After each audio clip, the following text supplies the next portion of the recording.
There was once a young woman named Amara. From a very young age, she made a quiet promise to herself, not because anyone forced her, not because of fear, but because she believed her body as a woman was a gift she wanted to give to her future husband. She said to herself, "I will not give myself to any other man. I will wait for the man I will marry, so that I won't have any regrets in life." Years passed. She remained a virgin. Many men came and went. Some men tried to sleep with her, but she boldly refused. Some called her amateur, some tried to pressure her, but she stood firm, not going back to her words. Her friends would whisper, "In this world, you're still waiting. Who even cares anymore?" No one will pay you for being a virgin. But yet her heart cared. Her belief mattered to her. She held on to it like treasure. Then one day, she met David. Gentle, calm, kind, patient, and responsible man. He respected her boundaries and her decisions. He admired her determination to remain a virgin until marriage. He never rushed her, neither did he force her. And when he finally proposed, she cried, not just from happiness, but from relief. She finally found the man she waited for. The wedding date was fixed, invitations printed, dresses chosen, smiles everywhere. Her parents were proud. Her friends admired her strength. Her heart was peaceful. She said, "Just one more week, and I'll finally share everything with my husband." But life sometimes tests us hardest right before the blessing. One afternoon, she met an old friend at a restaurant. His name was Kelvin. Kelvin was her old childhood friend. He was charming, confident, smooth with words. They talked, they chatted, they laughed about the past. He complimented her beauty, a little too much. He reminded her of old feelings she once buried. And then he asked the question, "So, are you still waiting? Like even now?" She smiled, but her heart trembled. He leaned closer and said, "You're beautiful, desirable, and you've wasted your youth trying to be perfect." Those words sank into her like heavy stones. For the first time in years, she doubted herself. On her way home that night, thoughts flooded her mind.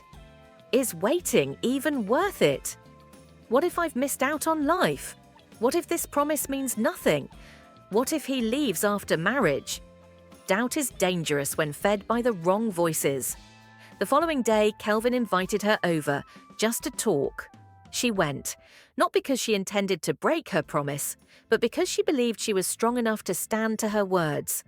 But unfortunately, she wasn't that strong, especially when she noticed that Kelvin has something attractive and good-looking.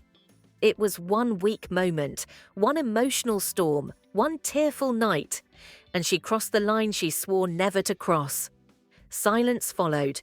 There was no celebration, no joy, just emptiness. The next morning, she sat on her bed, shaking. The promise she protected for years was gone in one night. Her wedding was in 7 days. She cried, not because of shame from others, but because she betrayed herself. She avoided mirrors. She ignored calls. She couldn't pray. She couldn't sleep. She walked down the aisle in her wedding dress, beautiful outside, broken inside. David smiled at her with pure love, and she almost collapsed under the weight of her secret. He held her hands and said, "I am grateful God brought you into my life." Her heart shattered. During the wedding dance, she forced smiles. Inside, she heard only one sentence. "I broke my promise." Marriage didn't erase the memory. Honeymoon didn't silence the regret. Time didn't heal it quickly. One evening, she sat alone in the dark and whispered, "If only I stood stronger. If only I walked away. If only I kept my promise, not to anyone else, but to myself." She learned something painful. Sometimes the deepest scars are the ones nobody sees. She didn't hate herself, but she grieved the version of her that once believed she could never fall. She wished she had understood this earlier. Don't make permanent decisions in emotional moments. Don't let temporary people talk you out of lifelong values. Protect your peace as fiercely as you protect your body. Never test your strength in the place of your weakness. And above all, your worth is not in your past, your dignity is not in one mistake, but regret is real, and it hurts. Tonight, as she tells this story, she says, "I broke my promise, and I regret it. Not because of fear or culture, but because I betrayed my own heart. Guard what matters to you. Don't trade lifelong peace for one emotional moment."